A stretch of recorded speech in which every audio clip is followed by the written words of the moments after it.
안녕하십니까. 작은자교회 성도 여러분, 그리고 비밀의 제 가족 여러분, 반갑습니다. 제가 이 사사기 강해를 벌써 했었어야 하죠. 그런데 이게 사정이 만만치 않아서 지금 못했습니다.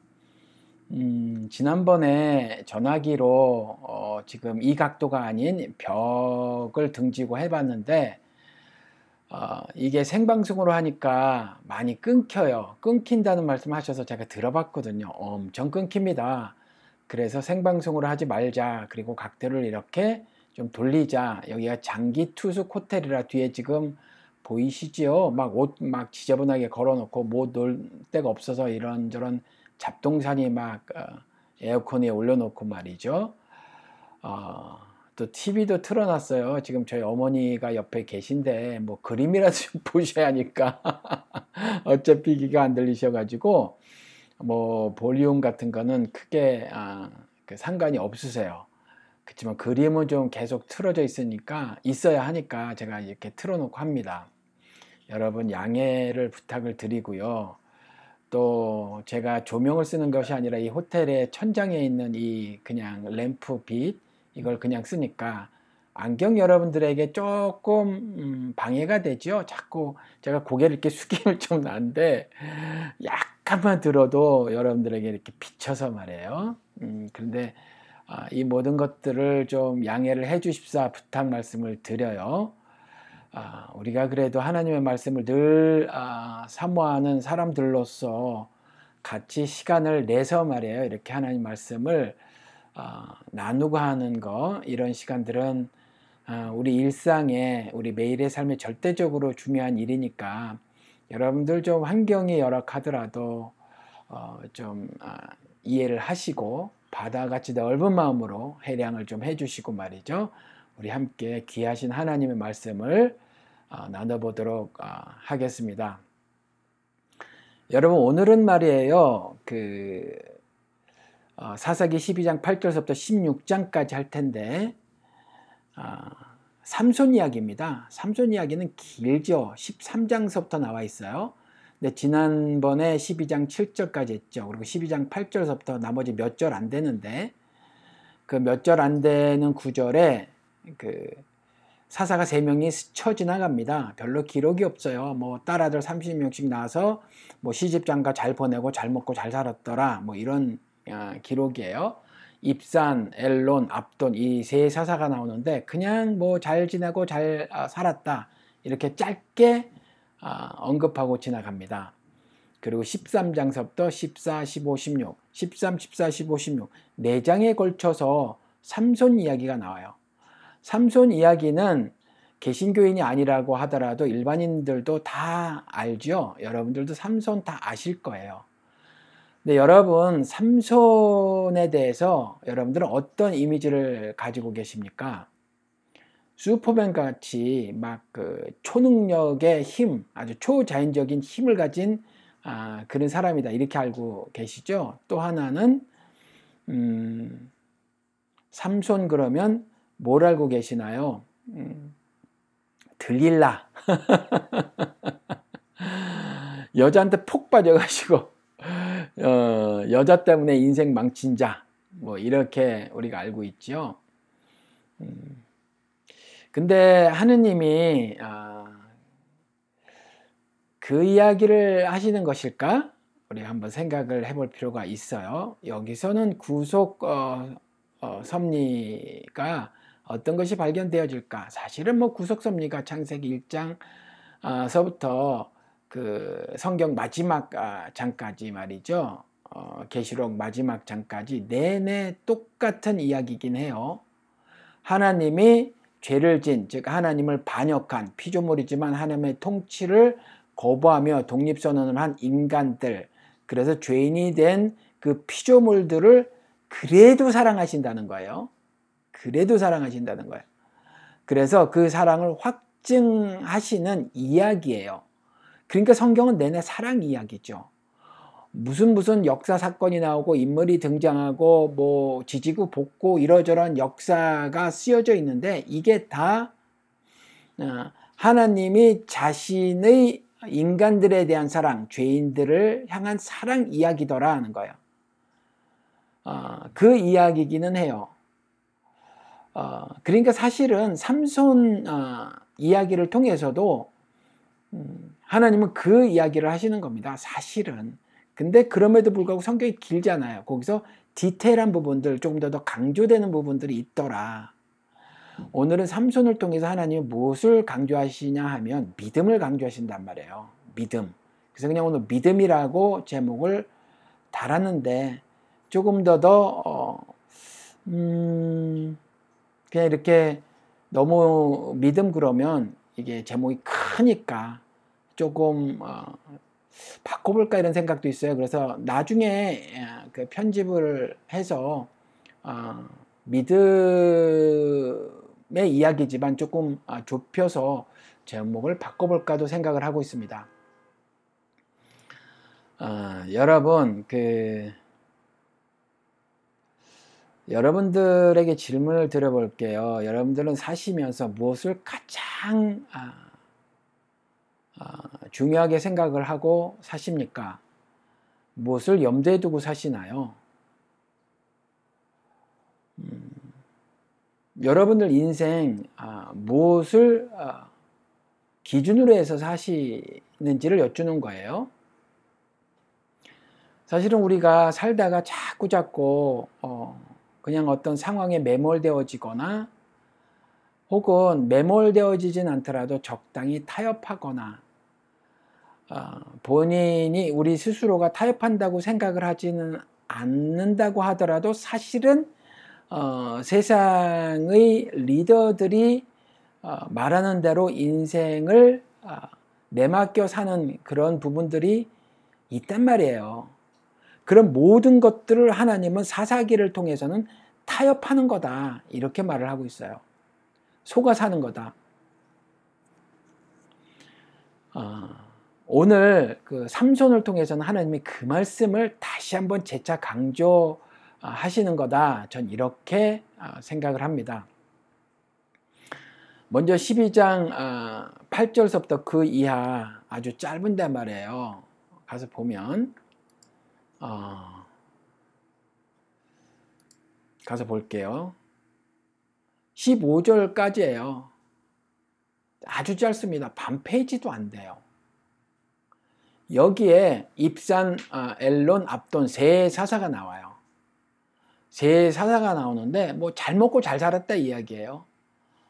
입산 때는 아들, 딸 30명이 있었대요, 각각. 근데 다 뭐 다른 집안들의 남자에게 딸들 시집 보내고 아들들은 또 다른 집안에서 처녀 30명을 데려와서 7년 동안에 태평성대를 누렸다는 거죠. 잘 살았대요. 그 다음에 엘론이 10년 동안 사사가 되어서 또 잘 다스렸답니다.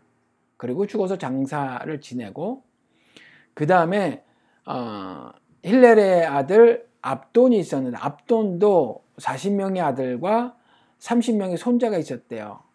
70마리의 나귀를 타고 다녔답니다. 그러니까 넉넉하게 널널하게 풍요를 누리며 살았다는 거죠. 8년 동안 사사가 되어서 다스리다가 죽었답니다.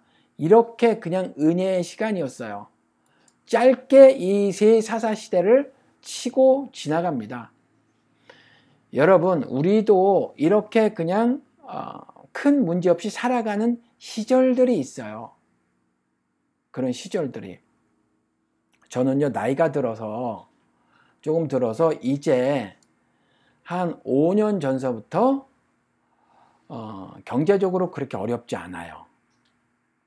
그렇다고 뭐 넉넉하다 이거는 아닌데 모자라지는 않아요.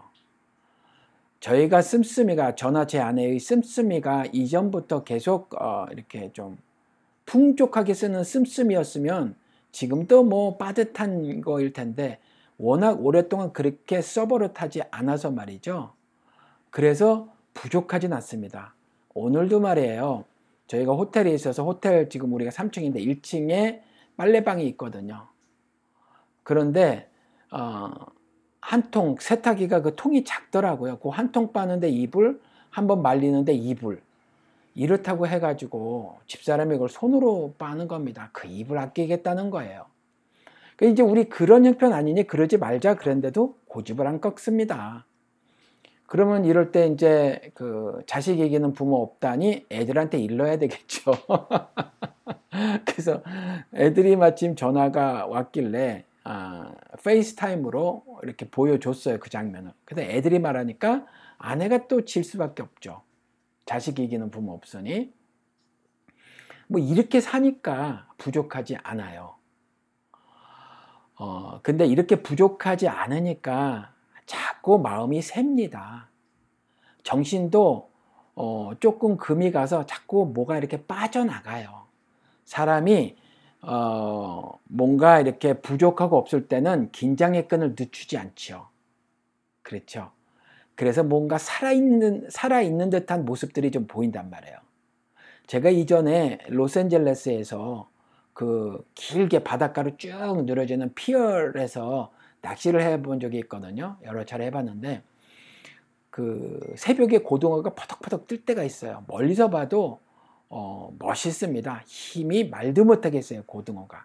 그런 모습이라는 거죠. 뭔가 부족하고 모질하잖아요. 그러면 긴장의 끈을 살아가면서 늦추지 않죠.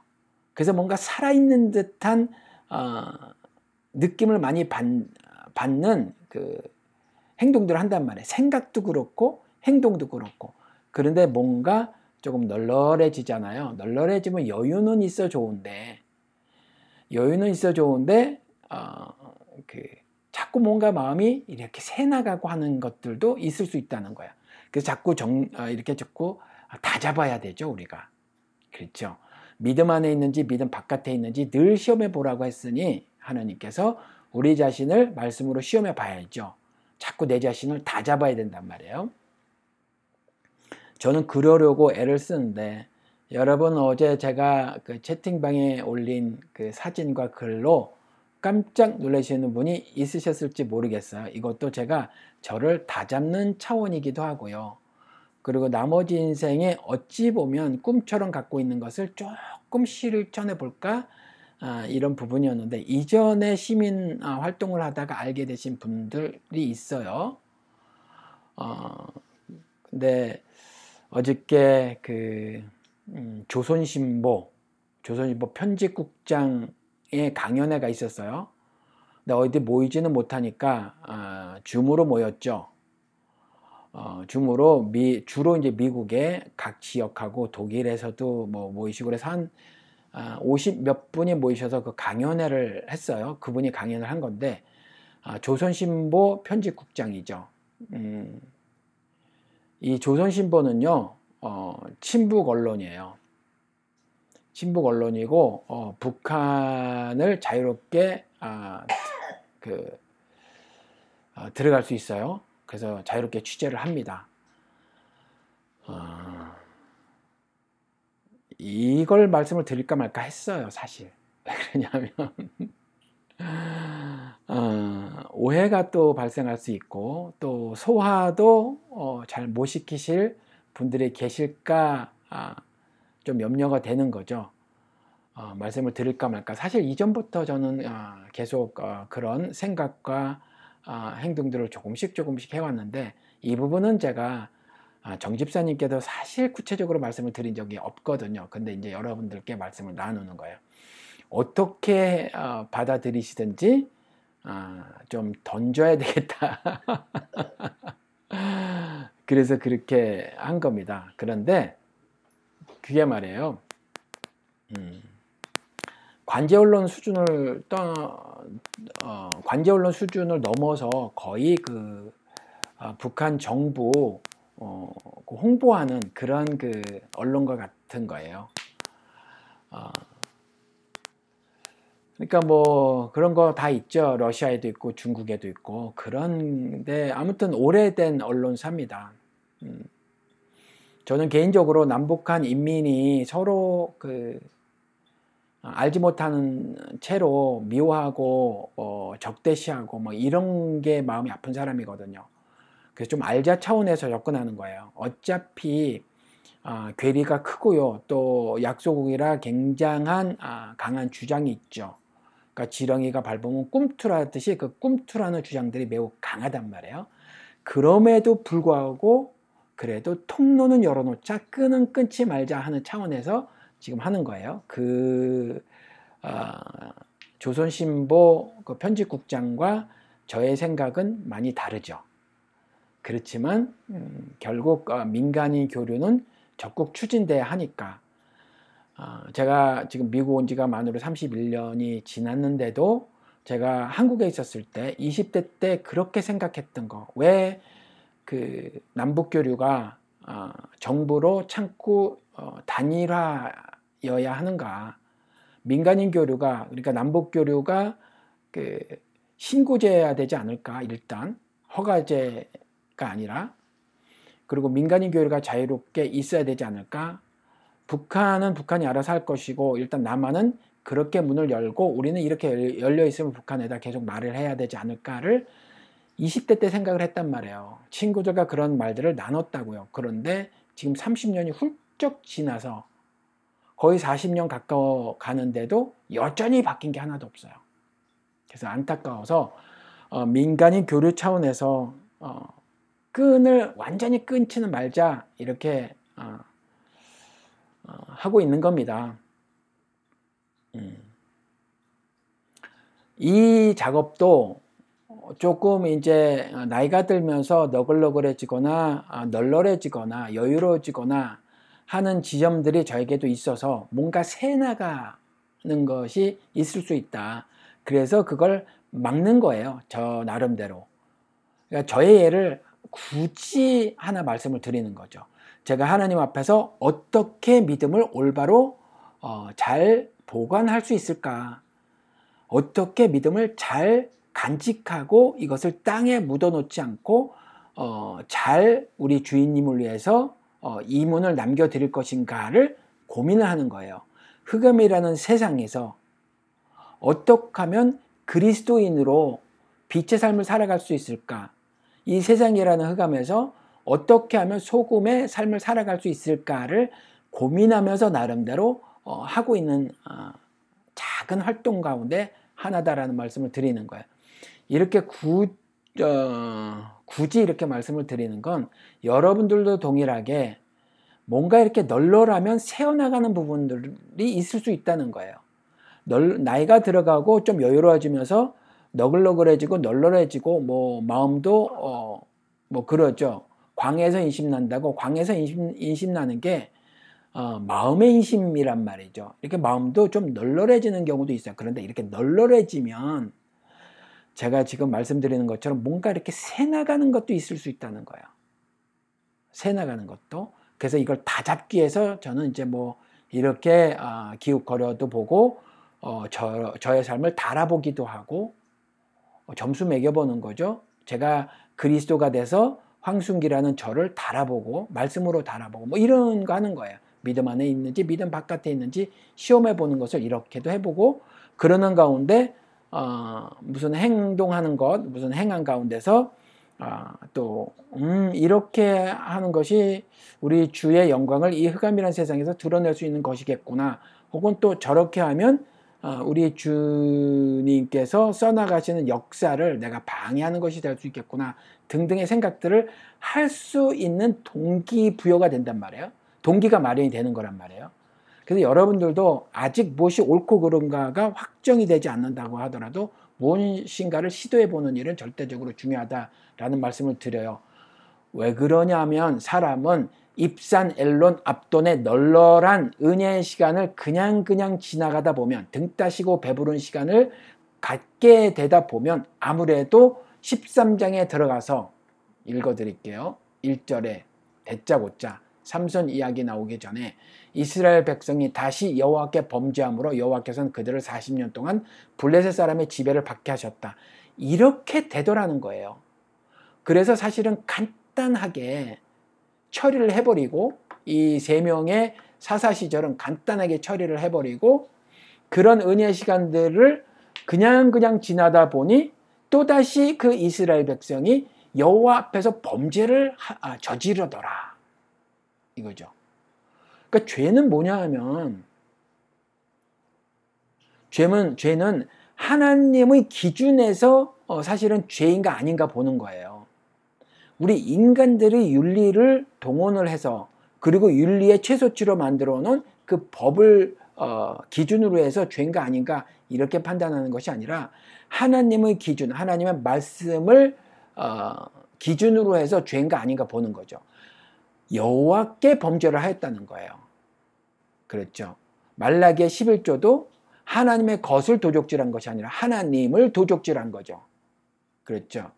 robbing God, 하나님을 강도질한 거란 말이에요. 여호와께 범죄한 거예요. 사람에게 범죄했지만 그게 여호와께 범죄한 거란 말이에요. 하나님의 법과 규례대로 따라 살지 않아 인간 사회가 하늘의 빛의 사회가 되지 못하도록 한 거죠. 피조물이 하나님께 창조자인 하나님께 전적으로 순종해서 하나님의 구속 섭리, 그 사랑의 율법으로 운행되는 사회가 되게 해야 하는데 그렇지 않은 거란 말이에요. 그래서 여호와께 범죄한다라고 표현을 하는 거죠. 그러면 여호와께 범죄한 사람들은요, 고초를 당하죠.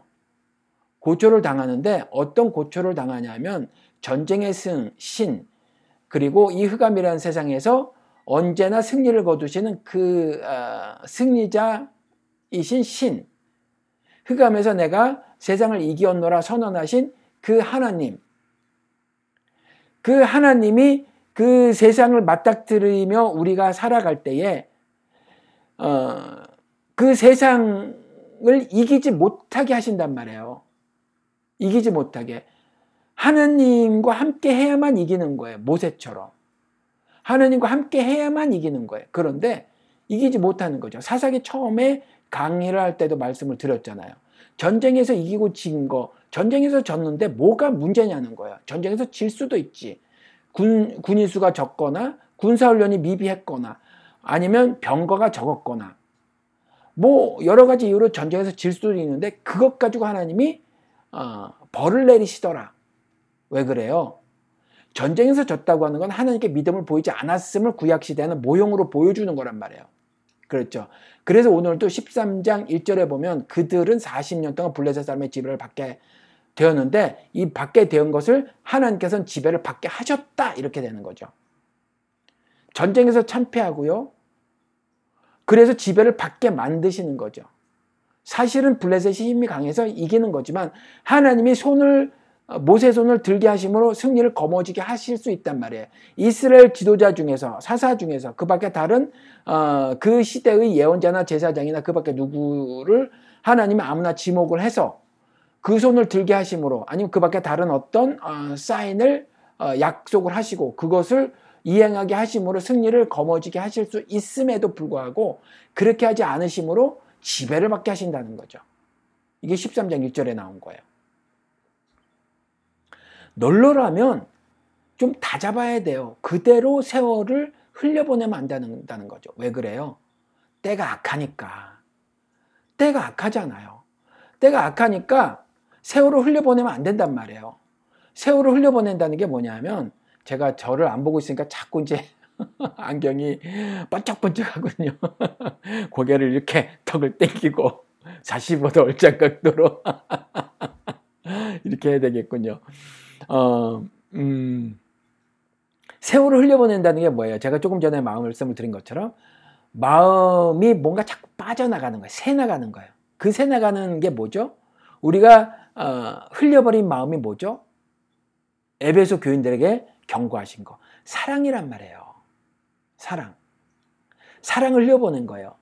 하나님의 법도와 규례대로 따라 사는 건 하나님의 법도와 규례는 사랑의 율법이므로 사랑을 충만하게 채워 사는 인생인데 그 법도와 규례대로 따라 살지 않으면 세상의 법도와 규례대로 따라 살면 어느 순간에 나도 모르게 내 마음에서 사랑이 슬슬슬슬 빠져나간단 말이에요.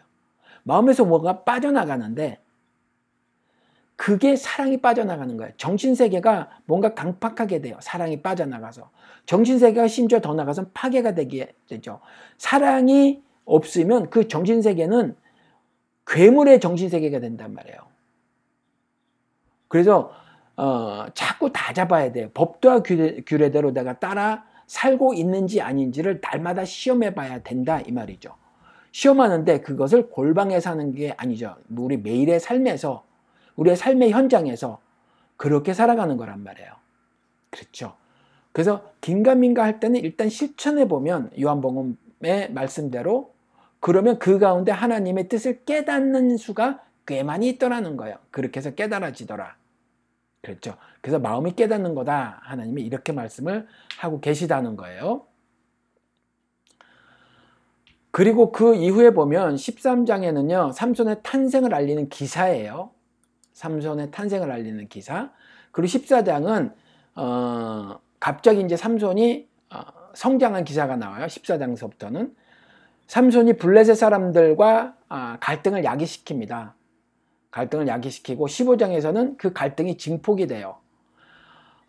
결국 큰 싸움이 벌어지는데 삼손이 지죠. 그래서 거기에 이제 들릴라가 동원이 돼요.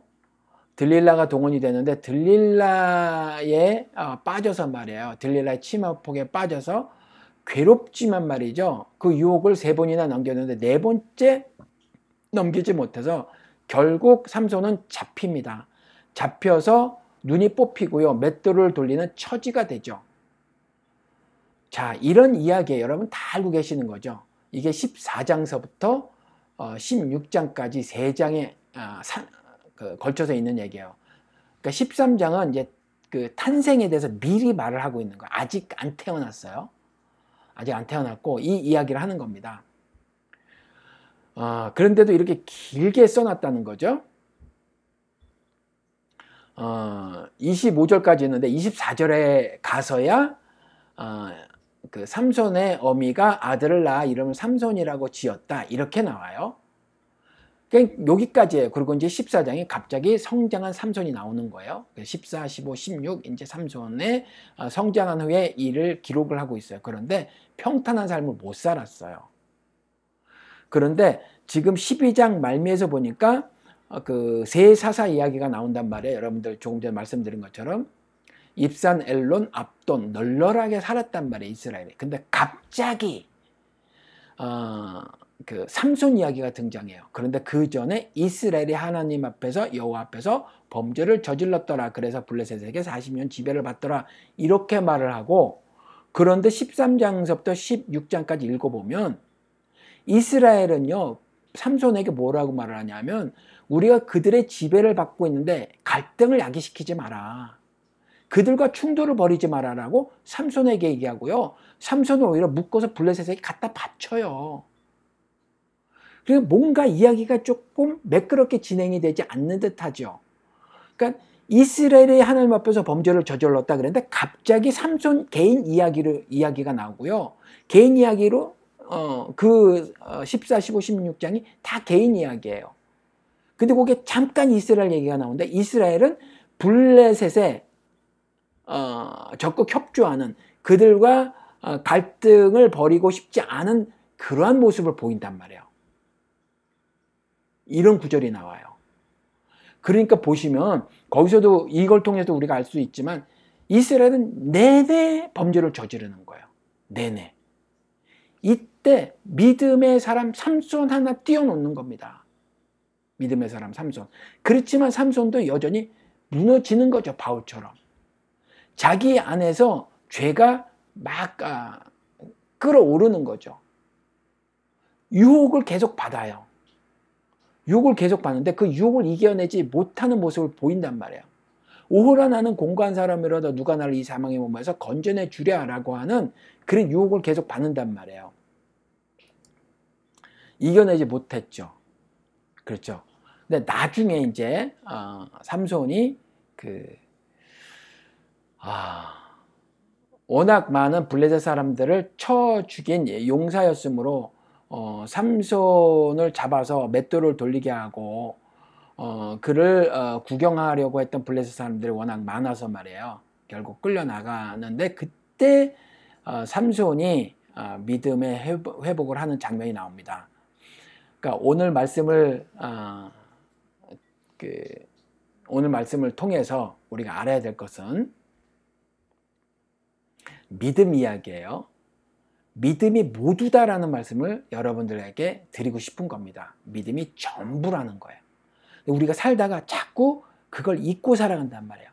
깜빡깜빡하고 살아가요. 그래서 말씀드린 것처럼 때가 악한데 세월을 흘려요.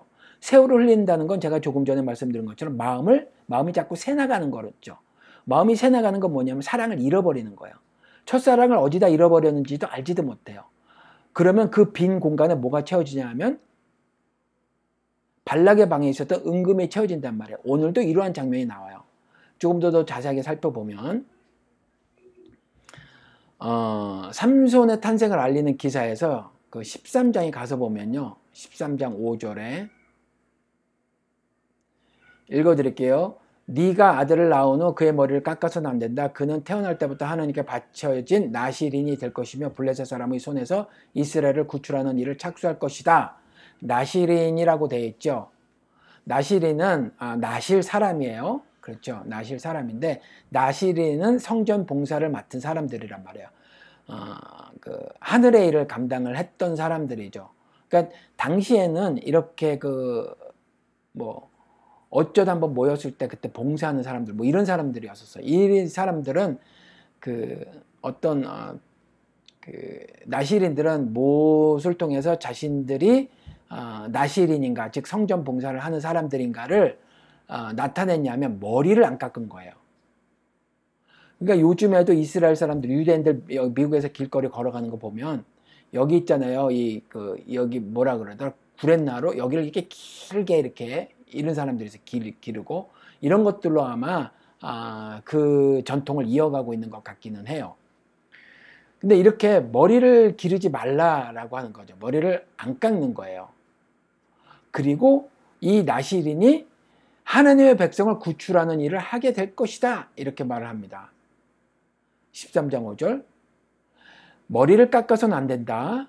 그리고 그는 태어날 때부터 하나님께 바쳐진 나실인이 될 것이며 블레셋 사람의 손에서 이스라엘을 구출하는 일을 착수할 것이다. 구원의 일을 할 것이라는 거죠. 땅 끝까지 이르러 예수 그리스도의 증인의 삶을 살 것이다 라는 말을 하는 거예요. 그렇죠. 이스라엘을 구원하는 일을 하게 될 것이다. 이게 그 말이란 말이죠. 그렇죠. 그런데 보면 여기서 머리를 깎지 마라. 이것도 문자적으로 이해를 해서 이제 머리를 깎지 말라 그랬는데 나중에 깎잖아요. 깎으면 이제 깎은 사람은 남자들은 머리를 기르면 안 되고 뭐 여자들은 자르면 안 되고 그래서 여자들은 자르면 보자기를 뒤집어 쓰고 뭐 어쩌고저쩌고 막 고린도전서에 나오잖아요. 그러니까 캐톨릭은 아직도 뭐 하얀 거 이렇게 뒤집어 쓰고 하죠. 이런 것들을 다 문자적으로 이해를 해서 그래요. 이 문자적으로 이해하는 게 그러니까 문자적으로 이해한다는 것이 전후 문맥을 보고 너무 풍요적 해석을 하지 않는다는 차원에서 문자적 해석을 하는 건 좋으나 행간까지 읽어서 그런데 단어의 일차적 그 의미만을 취합해서 그렇게 해서 해석하는 건 곤란하다. 그래서 자르지 마. 그럼 실제로 물리적으로 자르지 않는 거. 이런 문자적 해석은 곤란하다는 거예요. 그래서 하얀 보자기를 뒤집어서 그런다고 하얀 보자기 뒤집어 쓰는 거. 그러니까 그 의미를 깨달아야 되는데 의미를 깨닫지 못하는 거예요. 머리를 자르지 않는다라고 하는 것은 이런 거예요. 그러니까 그러니까 할례 있잖아요. 할례를 통해서 하나님의 백성임을 구별하는 징표로 삼으셨잖아요. 그렇죠? 할례. 그런데 그 할례를 받음으로 나는 믿음의 사람이다. 그리고 믿음의 사람으로 살 것이라고 하는 다짐을 하는 거란 말이에요. 어린 아이들이 할례를 받을 때는 아버지가 그렇게 하는 거였죠. 구약시대는 그렇게 했으니까. 아버지가 대신 서운할 수 있었고 정혼한 남자가 대신 서운할 수 있었고 그 다음에 남편이 서운할 수 있었고 뭐 이런 것처럼 그리고 20세 이하는 부모가 하는 대로 따라갔었고 뭐 이렇게 하는 거. 그러니까 구약시대는 그렇게 했잖아요. 그렇죠. 그런데 그래서 어린아이들이 그 할례를 받아도 그 아버지의 그늘 아래서 슬하에서 하나님의 말씀을 주야로 묵상해서 살아가는 인생을 살게 될 거잖아요. 그렇죠. 그런데 그렇게 그 할례를 하는 거 그것도 로마서에서 가서 보면 마음의 할례 이거 말을 하고 있잖아요. 마음의 할례. 그러니까 할례는 그 육체적 할례를 하는 것으로 자기를 자유자다라고 말할 수 없다고요. 마음의 할례를 받은 사람이 자유자라는 거예요. 그래서 피난편, 이것도 뜬금없이 등장한 피난편 이야기도 그거다라고 한 두서너 차례 말씀을 드렸죠. 이 피난편, 이건 뭘 예표하고 있어요? 그리스도 예수. 그렇잖아요. 그래서 아브라함도 그리스도를 예표하는 거고 이삭도 그리스도를 예표하는 거란 말이에요. 그렇죠. 이삭은 제물로 바쳐드려짐. 그렇죠. 이런 거. 그래서 당신은 나의 피남편이로다. 교회의 고백이란 말이에요. 그것이 신부인 교회의 그리스도를 향한 고백이란 말이에요. 이게 구약시대에 예표로 돼 있는 거란 말이에요.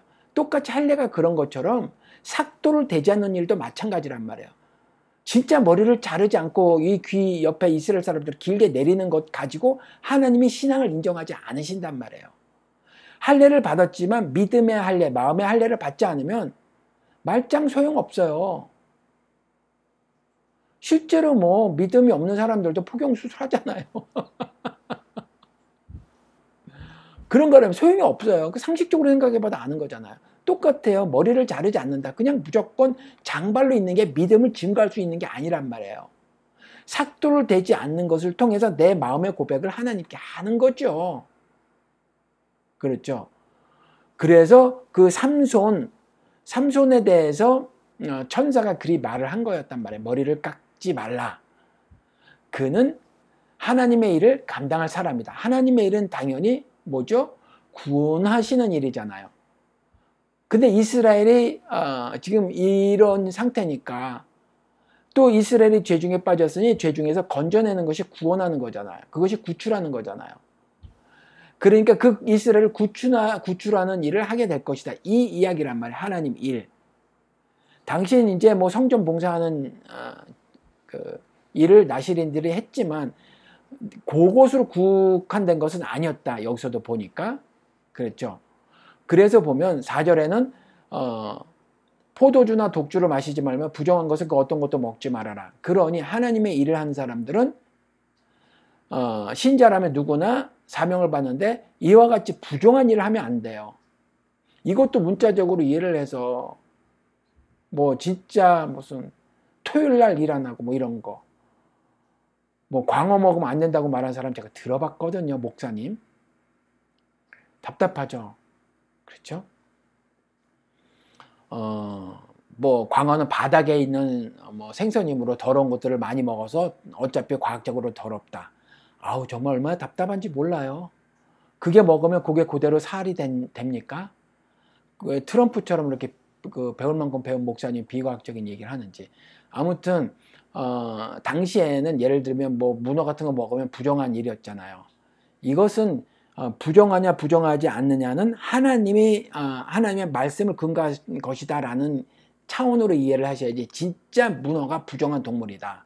뭐 비늘이 없는 생선이 부정한 동물이다. 이렇게 이해를 하시면 곤란해요. 여러분 아시죠? 되새김질을 하지 않았는데 굽이 갈라진 것은 부정한 동물이다. 진짜 그 동물이 부정하다는 것이 아니에요. 하나님의 말씀이 그러하다면 그 말씀을 따라 사느냐 아니냐 이걸 정하시는 거란 말이에요. 동산 중앙에 있는 나무의 실과는 먹지 말아라. 그 나무가 뭐가 잘못됐다고요? 그 나무에 정말 그 나무에 있는 실과에 독이 들어있는 것이 아니란 말이에요. 하나님 말씀에 불순종한 것이 낙원의 사람을 죄인으로 만든 거고 그 죄인은 정령 죽게 되는 형벌을 받게 되는 거죠. 그래서 두 번째 해인 사망을 당하게 되는 거라 그 말씀이에요. 이해가 되시죠? 그래서 머리를 깎지 말라도 진짜 무슨 뭐 이렇게 귀 옆에 머리를 길게 하는 것으로 그렇게 해서 뭐 신앙을 고백한달지 머리를 잘랐다라면 보자기를 뒤집어 쓰라는 고린도전서의 말씀을 2020년대에도 미사를 드리면서 뒤집어 쓴달지 이런 것 가지고는 하나님께서 전혀 믿음으로 인정하지 않으신다는 거야. 그래서 4절을 제가 굳이 읽어드린 것은 이와 같이 진짜 포도주 안 마시고 독주 안 마시는 것으로 신앙을 증명하려고도 하지 마시고 이것들은 포도주나 독주는 왜 말씀을 하셨냐 하면 술 취하지 마라 이는 방탕한 것이니 오직 성령 충만을 받으라 에베소서 5장 18절 취하는 것을 미리미리 방지하기 위해서 이렇게 말씀하신 것이며, 부정한 것은 그 어떤 것도 먹지 말아라, 구약시대는 그렇게 말씀하셨는데, 이것은 우리가 지금 적용점을 찾았을 때는 부정한 행동을 하지 말아라 라는 거예요. 잘못된 행동, 하나님만을 섬겨야 되는데 그렇지 않고 세상과 타협한 행동을 하지 말으라는 거죠. 이스라엘이 했던 것처럼 사사기는 내내 세상과 타협한 이스라엘의 문제라는 거죠. 세사사 지나는 동안에 널널한 삶을 살았다고 마음을 다잡지 않고 마음이 새어나가는 것도 감지하지 못한 채 줄줄줄 새다 보니 여기서 하나님도 쑥 빠져나가 버렸더라는 거예요. 그래서 결국 하나님 앞에서 범죄를 저질렀더라. 하나님 앞에서 저지른 범죄는 뭐죠? 그분이 창조자며 나의 주인이라고 생각지 않고 살아가는 거란 말이에요. 결국 그렇게 되었어요. 그런데 여기서 이제 삼손이 딱 등장을 하게 되는 겁니다. 그래서 삼손을 통해서 이스라엘은 여전히 이후에 삼손을 갖다가 자신을 지배하고 있던 블레셋에게 넘겨주면서 자신들의 안위를 도모했지만 결코 그들은 올바른 행동을 한 것이 아니에요. 여전히 이스라엘은 이와 같이 극히 혼란스럽고 어두운 삶을 살고 있었더라. 그때 삼손 하나 등장시켜서 올바른 믿음을 갖고 살아야 함을 말씀하고 계시다는 거예요. 애초부터 하나님 이와 같이 삼손이 그와 같은 삶을 살 것임을 말씀하셨다는 거. 우리도 소명을 갖고 있죠. 그리고 사명을 받았단 말이에요. 그렇게 살아야 함을 거듭남을 통해서, 그렇죠. 거듭남을 통해서 그런 사명을 받았단 말이에요. 그렇죠. 우리는 구출하는 일을 할 거예요. 땅끝까지 이르러 그리스도를 증거하는 삶을 삶으로 세상의 흑암의 사람들을 구출하는 일을 하며 산단 말이에요. 그리고 앞으로도 살 거고 그 이야기 하는 거예요. 근데 그 삼손이 말이에요. 블레셋 사람들과 갈등을 야기하는데 수수께끼를 낼 테니까 풀어봐. 그래서 너희들이 풀면 내가 30벌을 줄게. 근데 너희들이 못 풀면 30벌을 내게 줘. 그런데 못 푸는 겁니다. 수수께끼가 무슨 뭐였더라? 10전에 가서 보니까 무슨 입에서 내고 무슨 아무튼 꿀 이야기 하는 건데.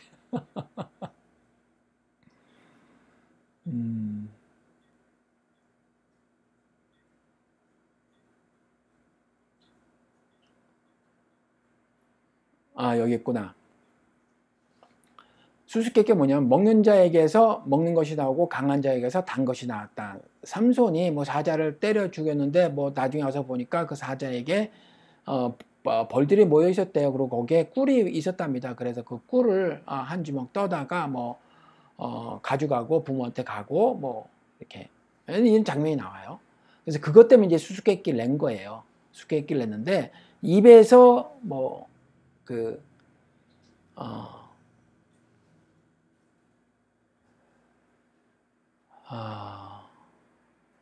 먹는 자에게서 먹는 것이 나오고, 그러니까 벌이 뭘 먹잖아요. 근데 그 먹는 것이 나오는 거야. 이게 꿀이잖아요. 그리고 강한 자에게서 단 것이 나왔다. 사자에게서 아까 꿀이 있었잖아요. 그래서 그런 거거든요. 이거 어떻게 맞히겠어요? 당연히 못 맞히지. 그런데 블레셋 사람들이 협박을 합니다. 삼손이 결혼을 하러 간 거거든요. 블레셋 사람하고. 블레셋 사람하고 결혼하러 간 거예요. 그런데 당시에 이제 삼손의 부모는 이방인과 결혼하는 것은 가당치가 않다 반대를 하는데, 제가 자꾸 말씀을 드리지만 하나님이 인종차별주의자가 아니에요. 이방인과 결혼하지 말라고 말씀을 하셨을 때는 이방인의 풍습을 받아들이지 말라라는 거지, 인종차별을 하려고 말씀을 하신 것은 아니었다는 거예요. 그래서 이것도 이방인과 결혼을 하려고 했는데 삼손이 이제 부모에게 그 이방인 블레셋 처녀와 결혼하고 싶다고 말을 했는데 부모가 반대를 하죠. 부모가 반대를 하는데 하나님은 블레셋 사람을 치울 기회를 찾고 계셨던 거예요. 그래서 블레셋 여인과 결혼을 하는 것을 그냥 가만히 허용을 하고 계셨던 거죠. 그러니까 육신의 이와 같은 결혼들이 무슨 같은 인종 간에 결혼해야 되고 같은 종교인끼리 결혼해야 되고 이런 건 곤란해요. 이런 생각을 갖고 있는 거예요. 이건 신앙도 아니에요. 아무튼 뭐 이렇게 해서 결국 수수께끼를 못 맞춰가지고 옷 30불 뭐 달라고 하니까 뭐 주기가 아까워서 이제 그 삼손이 결혼하려고 했던 그 아내를 협박을 하죠. 너와 너의 아버지 집을 불러 태워버리겠다. 그래서 살살 꼬드겨요. 꼬드겨가지고 결국 이제 삼손이 견디다 못해서 자꾸 울면서 졸라대니까 17절에 7일째 되는 날에 수수께끼 답을 말해주죠. 그래서 그 협박을 당했던 그 삼손의 아내는 그 수수께끼 답을 자기 백성들에게 가르쳐 줍니다. 그래서 그들이 무엇이 꿀보다 달겠으면 무엇이 사자보다 강하겠는가라고 말하면서 답을 맞춰요. 그런데 그때 여호와 성령께서 삼손에게 힘을 주심으로 그곳 주민 30명을 쳐 죽입니다. 그리고 화가 나서 삼손은 자기 집으로 돌아가 버려요. 그랬더니 결혼식에 참석했던 제일 친한 친구에게 그의 아내가 주어졌죠. 그래서 그의 아내는 다른 사람의 그 아내가 돼요. 근데 얼마 후에 삼손이 자기 아내를 찾으러 가요. 찾으러 가는데 그 장인이 나는 자네가 내 딸을 묘하는 줄 알고 친구에게 주고 말았네. 그런데 처제가 더 아름다워. 그러니까 그 애와 결혼하게. 그랬더니 삼손이 화를 내면서 내가 이제 블레셋 사람들을 가만두지 않겠다. 내가 무슨 짓을 해도 나에게 책임이 없습니다. 장인에게 선언을 하고요. 요 300마리를 잡아서 2마리씩 서로 꼬리를 붙들어 맨 다음에 거기다 회를 달죠. 토치죠. 불 이렇게 붙이는 거. 그 다음에 블레셋 사람의 곡식밭으로 여우를 내몰아버립니다. 이제 싸움판이 커진 거예요. 싸움판이 커졌는데 넘어라봤더니 베어놓은 곡식단과 아직 배지 않은 곡식이 다 타버렸어요. 300마리니까 150 묶음이 되겠죠. 다 타버렸어요. 다 타버리니까 블레셋 사람들이 화가 나죠. 누구 짓이냐? 그러면서 따지고 들었더니 삼손 짓이요. 그래서 삼손이 이제 다른 데 가고 없으니까 이제 막 그 블레셋 사람들이 막 우르르 쳐들어가서 유다의 진을 치고 막 살기 등등하게 위협을 가합니다. 그러니까 유다 사람들이 피집의 민족으로 뭐 때문에 그런지를 자초지종을 물으니까 삼손 때문이다 그러면서 삼손에게 내가 우리에게 행한 대로 그대로 갚아주려고 한다 그랬더니 그때 두려워서 유다 사람 3천여 명이 삼손을 찾아오죠. 그럼 삼손은 오히려 꾸짖습니다.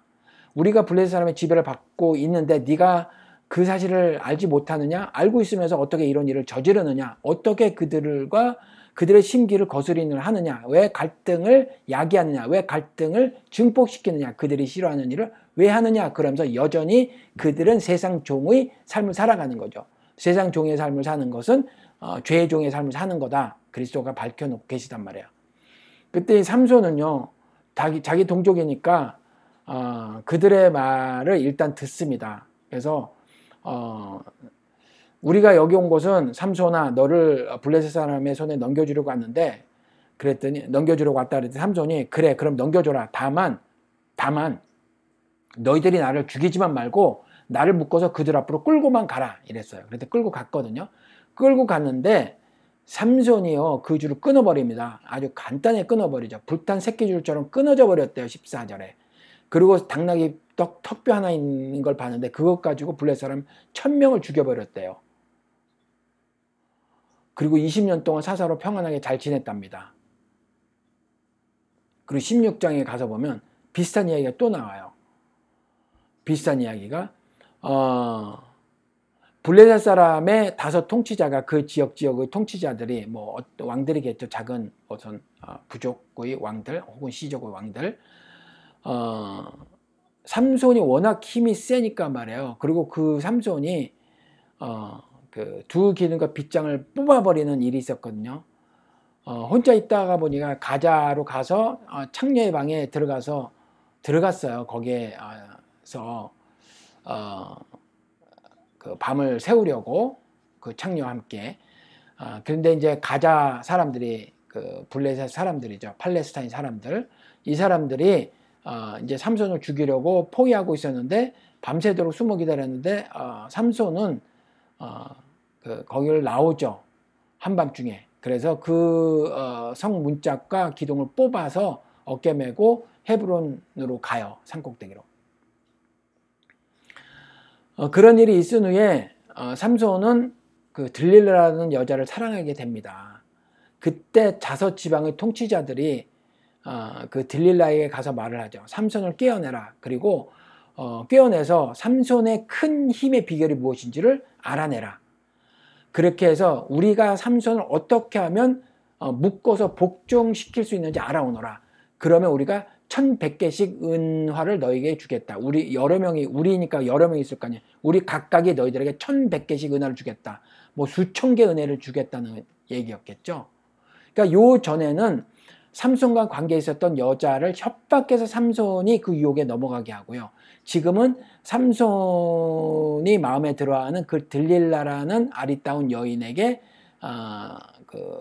금전적으로 유혹을 해서 삼손을 또 미혹하죠. 유혹하는 이런 장면을 연출한단 말이에요. 결국 삼손의 힘을 빼앗으려고 하는 거죠. 우리도 성령 받으면 능력 받죠. 사도행전 보면 성령 받으면 능력 받는데 이 능력을 뺏어가려는 자가 있단 말이에요. 누가요? 사탄이란 말이죠. 성령 받고 능력 받으면 땅끝까지 이르러 복음을 증언할 수 있단 말이에요. 삼손처럼 이스라엘을 구출하는 일을 할 수 있단 말이에요. 땅끝까지 이르러 흑암에 내쳐진 자들을 구원하는 일을 할 수 있단 말이에요. 그런 능력이 있다는 거죠. 이건 물리적인 힘이 아니에요. 여기서 삼손은 물리적인 힘으로 나오지만 물리적인 힘이 아니에요. 결국 삼손이 가진 개인의 힘이 아님을 밝히고 있어요. 좀 있다가. 그러니까 물리적인 힘이 아니라는 거죠. 우리도 마찬가지예요. 우리도 성령 받으면 능력 받고 능력 받으면 성령의 힘으로 뭐 불장난이나 하고 뭐 이런 거 아니란 말이에요. 초자연적인 기적이나 뭐 보이고 이런 거 아니라고요. 능력 받으면 땅끝까지로 그리스도의 증인의 삶을 사는 거란 말이에요. 그리스도의 증인의 삶을 산다는 건 그리스도를 모르는 자들을 구원의 반열에 올리는 거죠. 그들을 구원하는 일을 하는 거예요. 그들을 흑암으로부터 구출하는 일을 하는 거죠. 그렇죠. Rescue from the darkness. 이 흑암으로부터 구출하는 거예요. Rescue. 그렇죠. 그런 일을 하는 거란 말이에요. 우리도 똑같이. 근데 그 힘을 쓰지 못하도록 사탄이 간계한 힘으로 우리를 미혹한단 말이에요. 그리고 겁도 주고. 그래서 우리는 굉장히 무기력하게 많이 살아가요. 무기력하게 살아가는 반증으로 그래서 너무 무기력하니까 목적을 갖고 살아 이러는 거죠. 그 말에 굉장히 매력을 느끼는 거란 말이에요. 난 목적 없이 인생 사는 것 같단 말이죠. 얼마나 인생이 세상살이가 힘들면 무기력증에 빠져 있는 거예요. 현대인들은. 그러니까 목적의식을 막 깨우친다고 하면서 목적 그러니까 그게 너무 기가 막힌 거죠. 그리고 너무나 무기력하게 살아가니까 긍정의 힘을 발휘해 뭐 이런 게 막 대박을 치는 게 됐단 말이에요. 근데 사실은 그렇게 내가 무슨 뭐 마인드 컨트롤해서 얻게 되는 힘은 사람을 구원하는 일은 이뤄낼 수 없어요. 하늘 아버지께서 예수 그리스도께 하늘과 땅의 모든 권세를 주셨듯이 우리에게도 하늘과 땅의 모든 권세를 주셔서 열쇠를 주셨단 말이에요. 성령이 임하시면서 그 구원자의 일을 감당할 수 있도록 해주셨단 말이에요. 땅끝까지 이르러 그리스도의 증인의 삶을 사는 삶으로 뭐를 받아서 성령 받고 능력을 받아서 그렇잖아요. 능력을 받아서 힘을 받아서 땅끝까지 이르러 그리스도의 증인의 삶을 살 수 있게 되는 거죠. 흑암의 사람들을 구원의 반열에 올려놓을 수 있는 우리는 힘을 가진 사람들인데 미혹해서 넘어가는데 지금 여러분들은 어떠시냐라는 질문을 드려봐요. 여러분들은 새록새록 새 힘을 얻어 살아가는지 아니면 무기력한지. 그렇죠? 지금 교인들이 자기들이 가지고 있다는 힘이 뭔지 모르겠어요. 힘이 뭔지. 세상으로부터 이렇게 말도 안 되는 욕을 얻어먹고 있는 개신교인들이 땅끝까지를 성령을 받았으면 능력을 받는 것이고 능력을 받았으면 그리스도의 증인의 삶을 사는 건데 과연 그런 나는 능력이 있으며 그러한 능력을 가지고 그리스도의 증인의 삶을 산다라고 말을 하는 사람들이 얼마나 있는지 궁금하다는 거죠. 아마 패배의식에 다 젖어 있을걸요. 왜냐하면 제가 경험한 신학교에서 사람들은 패배의식에 젖어 있었거든요. 그 목사 학생들, 전도사 학생들은 거의 다 모두 다 패배의식에 젖어 있었어요. 그 중에서 그 대형교회 목사 자제 나으리들만 나는 아버지 교회를 물려받을 수 있으니까 그냥 뭐 좀 그렇게 살았죠. 세상적으로 좀 당당하게. 그것도 거룩함으로 당당한 것이 아니라 세속적으로 당당한 거죠. 그렇죠. 쓸데없이 하늘과 땅에 자신의 입과 혀가 두루 돌아다닌다라고 시편 말씀에 표현해 있는 것처럼 그런 차원에서의 갑의 위치에 있으므로 난 당당하다, 이런 어떤 위세등등한 모습일 뿐이지, 믿음으로 거룩해져서 그 거룩함으로 내가 자존감 만땅의 삶을 사는 그런 당당함은 아니더라는 거예요. 신학교에 가서 보면 목사학생, 전도사 학생은 정말 굉장한 좌절감, 패배의식에 젖어 살더라. 그러니 그들의 가르침을 받고 있는 일반 교인들은 얼마나 패배의식에 쪄들어 살겠는가. 오죽하면 목적이 하도 없이 인생을 사니 목적이라는 단어에 매력을 느껴 그렇게 확 빠지는가. 긍정의 힘, 그런 것만 나오니까 난 얼마나 그렇게 살았는지, 힘없이 살았는지, 긍정이 가져다 준다는 그 힘의 매력에 내가 빠져 그렇게 헬렐레하고 인생을 살았는가, 이 말이에요. 교회에서 얼마나 그런 것들이 대박 쳤느냐는 거죠. 그렇죠. 그러니까 이렇게 힘을 뺏기러 원한단 말이에요. 협박을 해서라도 뺏기러 원하고, 은하 1100개씩 수천 개를 가지고 뺏기러 원한단 말이에요. 발락의 은근 가지고도 뺏기러 원하고, 이렇게 뺏기러 원한단 말이에요. 그렇죠. 들릴라라는 연모하는 그 여인에게서 그렇잖아요.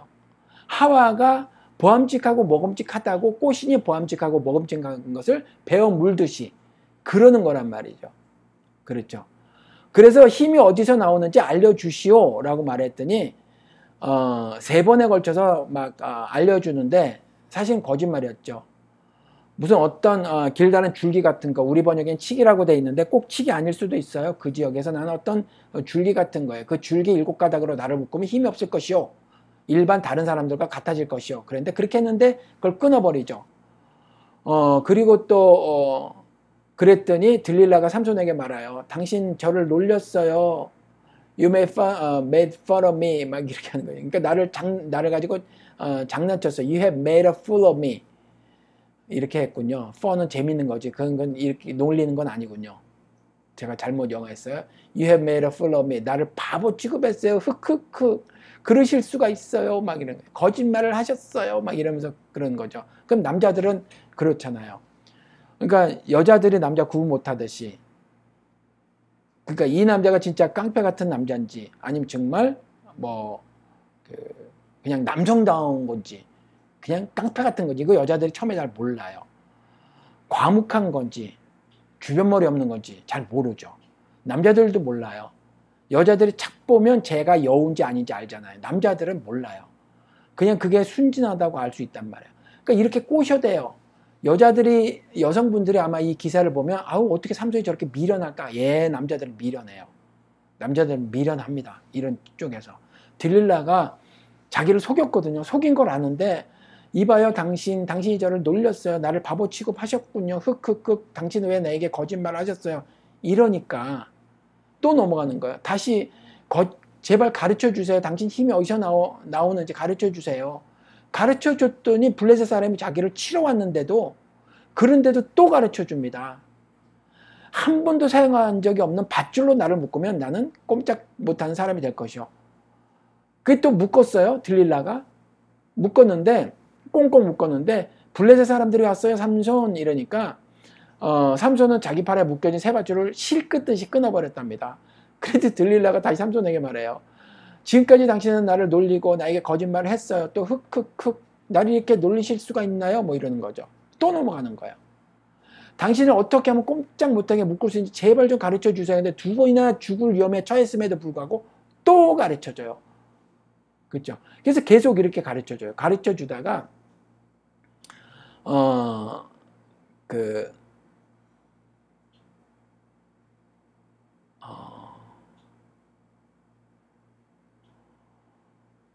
요게 3번째인가? 아무튼 자기 머리카락을 무슨 배틀의 날실에 이렇게 막 같이 섞어가지고 짠 다음에 그것을 핀으로 단단하게 조여서 고정시키면 내 머리카락이 거기에 묶여 있는 것처럼 나도 꼼짝 못하게 될 것이다 이랬거든요. 그런데 이것도 아니군요. 이렇게 했더니 블레셋 사람들이 왔어요. 그러니까 삼손이 잠에서 깨어나서 또 그 배틀 핀과 날치를 뽑아버렸어요. 그랬더니 들릴라가 또 꼬십니다. 3번이나 이랬어요. 죽임을 당할 뻔했단 말이에요, 삼손이. 그런데 당신의 마음이 저한테 있지 않고 딴 곳에 있군요. 그렇지 않고서 어떻게 나를 사랑한다고 말할 수 있어요? 흑흑 또 이러니까 나를 3번이나 가지고 놀았어요. 나를 그렇게 놀리면서 나를 사랑한다고 할 수 있나요? 막 이렇게 하는 거예요. 그러면서 다시 한번 꼬시죠. 당신의 그 엄청난 힘이 어디서 나오는지 아직도 나에게 말해주지 않았어요. 그러면서 계속 치근덕거리는데 삼손이 괴로워서 죽을 지경이다. 16절에 이렇게 말해요. 괴로워서 죽을 지경이면 그 여자의 청을 안 들어주면 된다. 남자는 안 들어주고 못 빼기는 것이 남자라는 거죠. 결국 모든 것을 털어놔요. 나는 아직 한 번도 머리를 깎아본 적이 없어. 이것은 내가 날 때부터 하나님께 바쳐진 나시린이기 때문이요. 원래 나면은 한번 나시린데 머리를 싹 밀어요. 그 다음에 삭도를 대지 않는 거죠. 한번 대고 난 다음에. 근데 아무튼 머리를 깎아본 적이 없어. 이것은 내가 날 때부터 하나님께 바쳐진 나시린이기 때문이요. 만일 내 머리를 깎아버리면 나는 힘을 잃고 약해져서 다른 사람과 될 것이요. 그랬더니 들릴라가 그렇게 합니다. 머리를 잘라버려요. 그리고 한 번 더 오십시오. 삼손이 사실을 다 털어놓았습니다. 그랬더니 이제 자기의 그 무릎에 눕혀서 재운 후에 머리를 잘라버리고요. 그랬더니 블레셋 사람들에게 이제 잡히죠. 잡히고 눈이 뽑힙니다. 그리고 노사슬로 묶여요. 그리고 감옥에서 맷돌을 돌리는 처참한 인생을 살게 되죠. 눈이 뽑히고 맷돌 돌리는 거예요. 소가 돌리는 거 큰 맷돌 있잖아요. 우리 같은 조그만 맷돌이 아니라 큰 맷돌, 소가 돌리는 거. 그렇죠. 그걸 막 돌리는 인생을 사는 거죠. 그리고 블레셋 통치자들은 다곤 신에게 제사를 드리려고 모두 모여서 춤추고 난리가 났던 거죠. 우리의 원수 삼손을 우리 손에 넘겨주셨다 이러면서 막 찬양을 하는 거죠.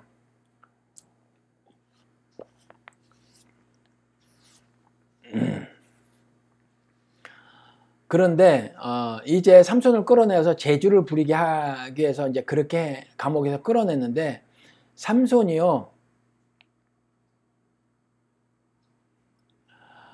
이렇게 말을 합니다. 자기 손을 붙들고 있는 소년에게 이 신전을 버티고 있는 기둥을 찾아서 거기에 기댈 수 있게 해다오 하고 부탁해요. 그래서 그 소년은 거기 기둥 사이에 삼손을 이끌고 가죠. 근데 이 그림을 본 적이 있거든요. 삼손 그림을 이전에. 그 기둥 위에 옥상이 있고요. 이런 넓은 거기에 막 사람들이 막 가득 있는 그림이 있더라고. 옛날 중세시대 유화. 뭐 아무튼 3,000명 정도의 남녀가 삼손이 제주 부리는 것을 지켜보고 있었대요. 그런데 이전에 22절에 깎인 그의 머리털은 다시 자라기 시작하였다. 그렇죠. 이게 무슨 말이냐면 하나님께서 하나님의 역사를 써나가고 계시더라 이거죠. 역사를 써나가고 계시더라. 삭도를 대지 마라. 나시린이고 그는 이스라엘을 구원할 자다. 이렇게 말을 했는데 삼손이 미혹에 넘어가서 자신의 일을 감당하지 못했어요. 그러면 하나님께서 아이고 이것들 봐. 역시 내가 판단을 잘못했어. 이것들은 내가 살려주는 게 아니었지. 내가 이것들에게 긍휼을 베푸는 게 아니었지. 이것들에게 자비를 내릴 일이 아니었지. 라고 하시는 하나님이 아니시더라. 그분은 다시 역사를 또 써나가시더라. 이것이 머리카락이 자라더라 라는 말이에요. 깎인 그의 머리털은 다시 자라기 시작하였다. 이 말은 뭐냐면 하나님께서 자신의 구속 역사를 다시 써나가기 시작하셨더라. 인간들은 실패를 거듭했지만 그 실패를 뭉개시고 하나님은 자신의 역사를 다시 도도하게 인류 역사 한복판에서 써나가시기 시작하였더라. 이 말이에요. 그래서 삼손의 머리카락이 자랍니다. 그리고 28절에 삼손이 이렇게 고백을 하죠. 여호와께 기도합니다. 간구하는 거죠. 주 여호와여 나를 기억하소서. 하나님이시여 나에게 한 번만 더 힘을 주셔서 구원할 힘이죠. 여러분과 제가 받은 열쇠죠. 하늘 열쇠. 이 땅에서 묻고 푸는 열쇠 우리가 가지고 있잖아요. 이게 성령을 받아서 분별할 수 있는 능력이란 말이죠. 그렇죠. 분별할 수 있는 능력. 무엇이 하늘 일이고 무엇이 땅의 일인지 분별할 수 있는 능력. 이 능력을 받아서 분별해 주는 거란 말이에요. 이것이 세상적인 것이냐, 이게 거짓 속임수냐, 기만적인 철학이냐, 아니냐를 분별해 주는 거란 말이에요. 분별해 주는 능력이란 말이죠. 이게 구약시대에 이렇게 삼손의 힘으로 말해지고 있는 거예요. 이 삼손의 힘은 머리카락에서 나는데 머리카락은 사실은 머리카락 자체가 아니라는 거죠. 하나님께서 역사하심, 이걸 말을 하는 거예요. 하나님께서 역사하심을 미리 삼손을 통해서 작정을 하셨다는 거죠. 나실인이고 머리를 그대로 자르지 말게 하여라. 이것은 내가 하늘 역사를 써나가는 징표가 될 것이다, 이야기죠. 삭도를 대지 말아라. 그런데 삼손이 신앙을 저버렸단 말이에요. 잘랐죠. 미혹에 넘어서 잘랐어요. 그런데 머리카락이 다시 자라더라. 하나님은 자신의 역사를 다시 써나가시더라. 이 흑암의 한복판에서. 그리고 삼손의 대회개가 있단 말이에요. 계시록에 이스라엘의 대회심이 있는 것처럼 대회가 있다는 말이죠. 그래서 주 여호와여 하면서 말하는 거죠. 나를 기억하소서. 내가 범죄 죄악 중에 있었지만 나를 버리지 마소서. 나를 기억하소서라고 말을 하죠. 그리고 나에게 다시 한번 힘을 주옵소서. 여러분들 마음이 사사셋을 여러분들이 경험하시는 동안에 널널해져서 새나갔더라면, 마음이 좀 새어나갔더라면, 새어나간 마음은 가만히 보니 사랑이었더라면 이제 사랑이 어디서 떨어졌는지 다시 한번 찾아 나서는 일을 하셔야 된다는 거죠. 그러한 일을 하실 때 여러분들이 이와 같은 기도를 하셔야 된다는 거죠. 하나님 아버지, 나를 기억하여 주시옵소서. 내가 범죄하였다고 하더라도, 내가 죄악 중에 있었다고 하더라도 나를 잊지 마시고 나를 기억하여 주시옵소서. 그리하여 다시 한번 주님의 사랑의 율법을 실천하여 구원의 삶을 살아갈 수 있도록, 그리고 구원의 반열에 내 혈족들을 올려놓을 수 있도록 나에게 성령의 능력을 다시 한번 부어 주시옵소서 하는 기도를 우리도 드려야 한다는 거죠. 삼손이 그렇게 기도했다는 거죠. 힘을 다시 한번 주시옵소서. 그리고 저 원수를 갚게 하여 주소서. 그렇죠. 시편에도 그런 고백들이 많이 있잖아요. 원수의 상을 엎어 주소서라고 하는 거죠. 그런 문학적인 표현 똑같은 거예요. 그 원수를 갚게 하여 주시옵소서, 이렇게 말하는 거예요. 이걸 문자적으로 이해해가지고 또 사람을 실제로 원수, 물리적 원수를 갚으면 안 돼요. 우리들은 혈과 육의 싸움이 아니니까. 그렇죠. 그래서 전쟁의 신이라고 해서 진짜 전쟁 벌이고 뭐 이런 거 아니란 말이죠. 그래서 칼을 들어서 귀를 자르고 하면 안 된다는 거예요. 그랬더니 삼손이 그런 기도를 하고 힘을 다해서 기둥을 밀어 제쳤더니 신전이 다 무너지고 그 안에 있는 사람들이, 위에 있던 사람들과 그 밑에 있는 사람들이 전부 떨어져 죽고 깔려져 죽고 하면서 이전에 삼손이 쳐 죽인 그 사람들보다 더 많은 사람을 죽였더라, 이렇게 돼요. 그리고 똑같이 15장에 있었던 것처럼 삼손은 20년 동안 이스라엘 사사로 지냈더라 라고 마친다는 거죠. 그렇죠.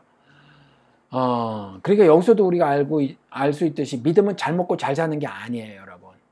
믿음은 잘 먹고 잘 사는 게 결코 아닙니다. 잘 먹고 잘 사는 게 아니라, 그래서 거룩한 부자로 사는 게 아니라 하나님을 주로 믿고 섬기는 삶이에요. 주의 주되심을 인정하고 사는 거죠. 주의 주되심을. 그러니까 하나님을 주로 믿고 섬기는 삶, 이게 믿음이에요. 그러니까 주의 주되심을 믿고 산다는 것은 다른 말로 하면 다하고의 윤리관을 갖고 산다는 거예요. 다하고의 윤리관. 뜻을 다하고 정성을 다하고 힘을 다하고 목숨까지라도 다해서 주 나의 하나님을 섬기는 거죠. 적당히 세상 것 마음에 담아두고 이쪽에는 주님을 가득 담았지만 난 요만큼만 세상 것 담을게요, 이러고 사는 게 아니란 말이죠. 내가 열심히 신앙생활 할게요, 그렇지만 돈도 좀 벌면서 살게요, 뭐 이런 거. 돈을 마음에다가 좀 쟁여놓고 살게요, 이런 거. 이거 안 된단 말이에요. 다하고의 삶이라는 거예요. 이게 믿음이라는 거예요. 이렇게 하지 않았더니 사사시대의 태평성대를 누렸지만 여호와 앞에서 범죄하였더라. 하나님이 시각에서 보니까 이스라엘이 그렇더라는 거죠.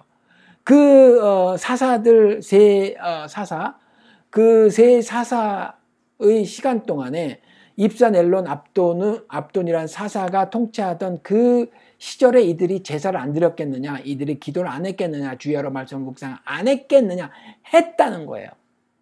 근데 하나님의 눈에는 이들이 믿음을 보이지 않았다는 거예요. 여전히 우리가 종교생활을 해나갈지 모르겠어요. 여전히 아침에 일어나서 생명기상을 켜는지 모르겠어요. 여전히 일어나자마자 기도하고 일을 시작하는지 모르겠어요. 하루 일과를 마침에도 나는 그리스도인으로 조금도 책 잡히는 일을 하지 말아야 되겠다라고 다짐하고 사는지 모르겠어요. 그리고 일 끝나고 와서도 식기도 끝에 밥을 먹고 잠들기 전에도 기도하고 잠자는지 모르겠어요. 그런데 그 삶의 성격이 다하고의 삶이었느냐, 아니면 일정 부분 다른 것들을 내 마음에 담아놓고 다른 한쪽에만 하나님을 갖고 이렇게 있었느냐. 그러니까 하나님과 다른 것들을 겸하여 섬길 수 없다 분명히 말씀하셨는데, 겸하여 섬기는 삶을 살았는지 안 살았는지. 믿음은 이렇게 다하고의 삶이라는 거죠. 세 사람의 사사 시절에 이들이 여전히 기도도 하고 제사도 드리고 뭐든 다 했단 말이에요. 주야로 말씀을 묵상을 다 했을 거란 말이죠. 그럼에도 불구하고 이들이 하나님 앞에서 범죄했다라는 말을 들었으므로 우리가 알아야 할 것은 이와 같이 우리가 일상적으로 하고 있는 그 신앙생활이라는 것을 습관적으로 반복하는 것이 결코 하나님께 믿음이 될 수 없다. 하나님이 그것을 믿음으로 인정하지 않으신다는 거예요. 그래서 혹시 매일같이 똑같은 일상을 살아가면서 우리는 마음이 살살 새어나가는 것은 없는가를 살펴봐야 한다는 거예요. 그래서 그 믿음은요, 말씀을 근거로 가치 판단을 하는 거예요. 가치 판단. 무엇이 가치 있는가. 그래서 영어식 표현은 Jesus Christ is worthy 그러거든요. 그분이 가치 있다 이렇게 말을 하는 거거든요. He is worthy. 찬양에도 그런 거 많이 나와요. He는 그리스도를 말하는 거고 He is worthy 이렇게 말해요. 그분이 가치 있다. 그러니까 믿음은 말씀을 근거로 가치 판단을 하는 거예요. 그분 자체가 가치예요. 그분이 가치 있으신 거라고요.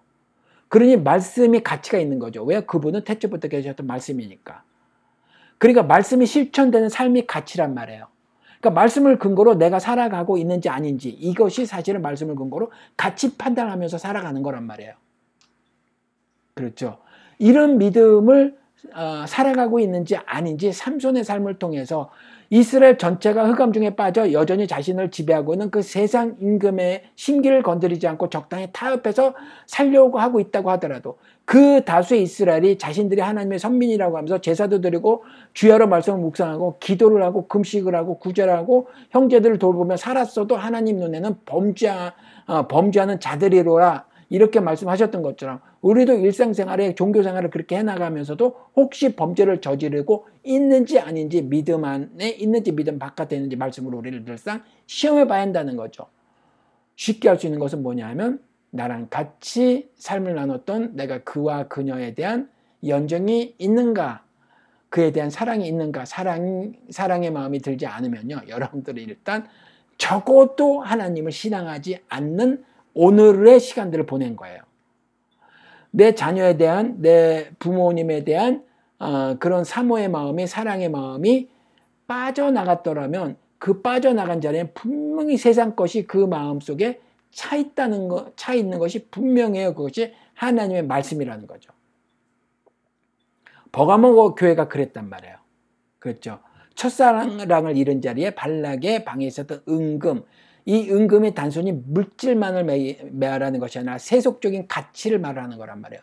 하나님께서, 그리스도께서 worthy, He is worthy. 그러죠.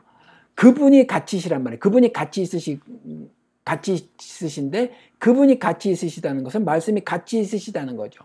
말씀이 살아 운동력이 있는 삶을 사는 것이 가치 있는 삶인데 그게 아니라 기만적인 철학에 속아 나도 그렇게 살아가고 있는지 아닌지를 살펴봐야 된다는 거죠. 삼손 이야기를 통해서는 하나님께서는 이 이야기를 하시는 거다.